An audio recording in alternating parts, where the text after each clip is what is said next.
पढ़ते हैं थोड़ा सा। हाँ, ये जो सिंबोलिज्म है इसका, एम शेप में और पीछे लास्ट में एक स्टिंग बना हुआ है, ये बहुत कुछ वर्गों से मिलता हुआ है। वर्गों में भी जो बेसिक स्ट्रक्चर थी वो ऐसी ही थी, लेकिन यहाँ पे एक लूप था, वो क्रॉस करके यहाँ बंधी हुई थी। उसमें हमने डिस्कस किया था ये 3 हमारे गुण हैं, सात्विक, राजसिक, तामसिक। उन गुणों पर ये एक स्नेक चल रहा है। अब इसे हम अपनी कुंडलिनी भी मान सकते हैं, या वो एनर्जी मान सकते हैं जो हिडन है, ये वो सरपेंट फायर मान सकते हैं। ये वो यहाँ पे वो जो लूप बंद था यहाँ पे आके खुल जाता है। इसको आप एक और तरीके से समझ सकते हैं याद रखने के लिए। व्हेन, वर्गो क्या है?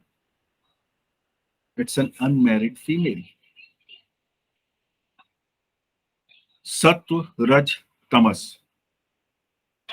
Act of sex is act of तमस। तम का अर्थ अंधेरा भी होता है। So it is an act which is done in hiding, supposedly at night. अब वो जो यहाँ पे क्रॉस बंद था, या जो ये तमस उसका यहाँ पे बंद था, लिब्रा आया, पार्टनर मिला, और फिर स्कॉर्पियो पे आया, तो वो जो इनहिबिशन था, वो जो रिस्ट्रिक्शन थी, वो यहाँ पे खुल गई, तमस बढ़ा।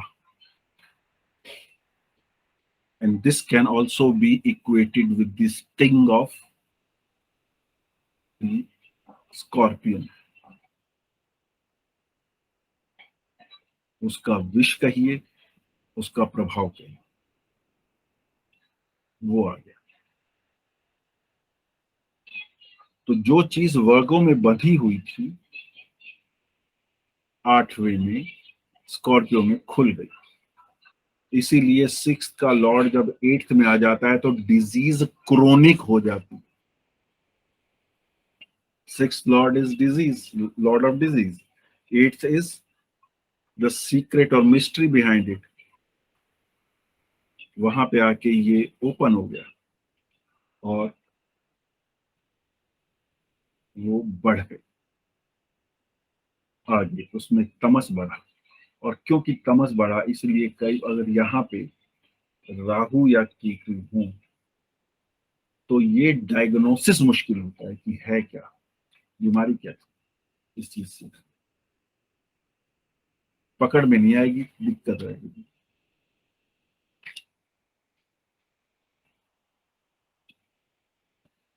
चलिए आगे। Scorpio has a slender physique and is a centipede sign. Centipede कहिए या मल्टीपीड कहिए, सेंटीपीड एक्चुअली अपने आप में एक इंसेक्ट होता है जिसके 100 पांव है। सेंटी इज 100, पीड इज पांव। बिच्छू के 10 होते हैं, शायद 5 पेयर।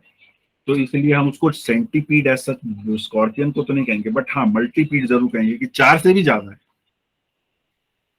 बाइपेड और क्वाड्रीपेड तो हमने जाना, ये मल्टीपीड। इट डिनोट्स ब्राह्मण एंड रिसाइड्स इन फूड।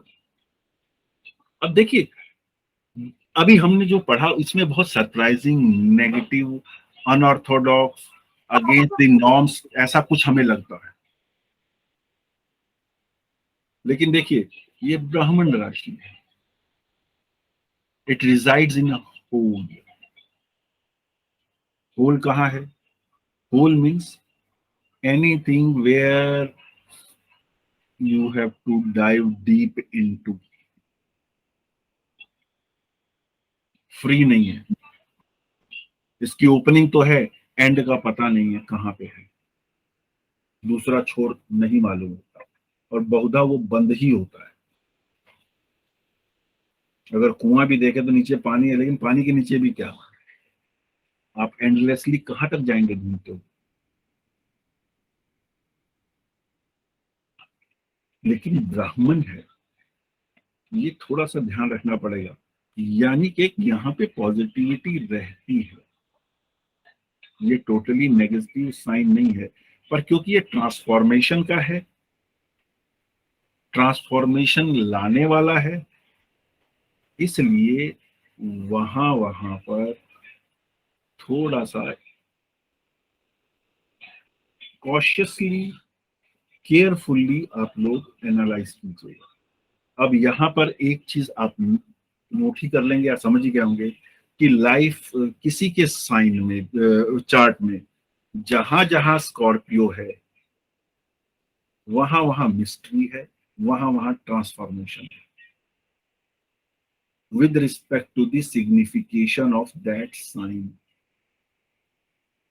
उस साइन के संदर्भ में जो भी सिग्निफिकेशन बनती है, यानी कि जिस हाउस में बैठा है वो पड़ा स्कॉर्पियो, वहां पर ट्रांसफॉर्मेशन भी होगी कुछ ना कुछ, और वहां पर कुछ ना कुछ मिस्ट्री भी है। It is reddish brown and resorts to water and land. Reddish brown इसका रंग है, पानी और जमीन दोनों पे रह सकता है। नॉर्मली ये होते क्या है कि नमी वाली जगह होती है जहां पे पानी भी करीब जमीन। It has it has a hairy physique and very sharp और passionate. Mars is its ruler.